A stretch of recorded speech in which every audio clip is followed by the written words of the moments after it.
మంగపతి పాత్ర నేను చేశాను. ఏం చేశాడు విలన్గా శివాజీ. ఆ పాత్ర నాకు అయిపోతే ఇంకా ఎంతకాలం వెయిట్ చేయాల్సి వచ్చేది కదా. ఆ డైరెక్టర్ ఫీల్ అయ్యి నన్ను బిగ్ బాస్లో చూసి రాసుకున్నాడు. తన కరెక్ట్ మంగపతి నాకు ఇక్కడ పుట్టాడు అనుకున్నాడు. అవి మిస్ అవుతున్నప్పుడు, అవి మన దాకా వచ్చినప్పుడు బాధేస్తుంది. పాత్ర తాలూకా రెస్పెక్ట్ పోయిందే అంతే తప్ప మనకి ఏది రావాలో అదే వస్తుంది. సినిమా దెబ్బతినకూడదు ఒక దర్శకుడు అనుకున్నప్పుడు.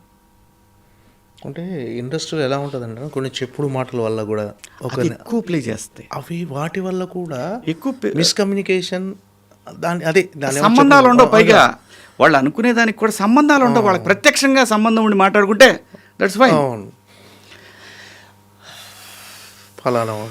పలానా వాడు ఇలా అన్నాడు.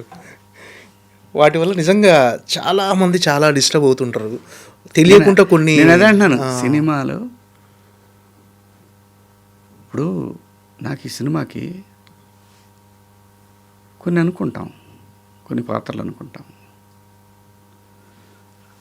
అంతకన్నా బెటర్ కావాలి అని కూడా అదే సినిమా కూడా చెప్పుద్ది, ఆపేస్తుంది సినిమాని. అప్పుడు ఆల్టర్నేట్కి వెళ్ళాలి, ధర్మం కాదు. అర్థమైందా?